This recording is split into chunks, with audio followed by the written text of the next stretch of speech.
సుందరాయ శుభాంగాయ మంగళాయ మహోజసే సింహశైల నివాసాయ శ్రీ నృసింహాయ మంగళం. శ్రీ శ్రీ శ్రీ వరాహలక్ష్మీ నృసింహస్వామి వారి సన్నిధానంలో మార్గశిర బహుళ నవమి మంగళవారం హస్త నక్షత్రం డిసెంబర్ 24వ తారీఖు.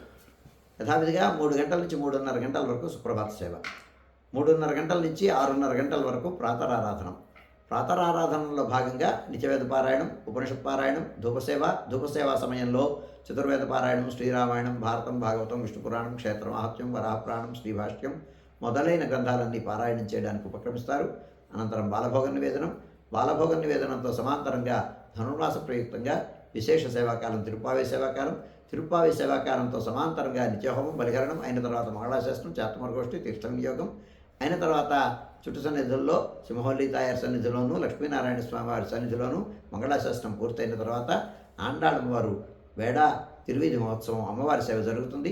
అమ్మవారి ఆండాళ్ళ సన్నిధికి వేయించేసిన తర్వాత ఆండాళ్ళ సన్నిధిలో విశేష ఆరాధన, నివేదనం, సేవాకాలం, చాతుర్వర్గోష్ఠి, తీర్థ వినియోగం అయిన తర్వాత పాసుల విశేషం, వ్యాఖ్యానం విన్నపం అయిన తర్వాత అమ్మవారు ప్రధానాలయంలోకి వేయించేస్తారు.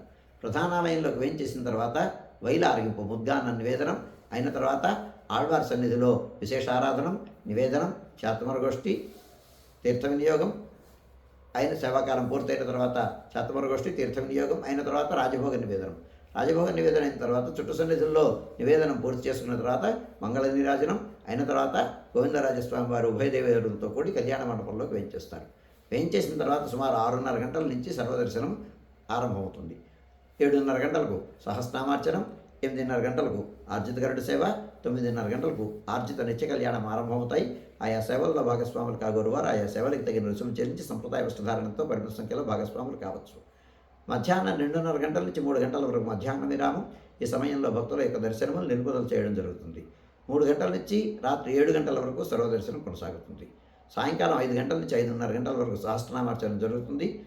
ఆ సహస్రనామార్చనలో భాగస్వాములు కాగోరు వారు దానికి తగిన రుసుము చెల్లించి సంప్రదాయ వస్త్రధారణతో పరిమిత సంఖ్యలో భాగస్వాములు కావచ్చు.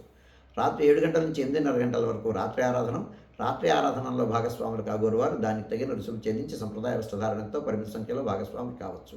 రాత్రి 8:30 గంటల నుంచి 9 గంటల వరకు సర్వదర్శనం కొనసాగుతుంది. 9 గంటలకు ఏకాంత సేవ కవాట బంధనంతో ఈనాటి కార్యక్రమం సుసంపన్నమవుతుంది.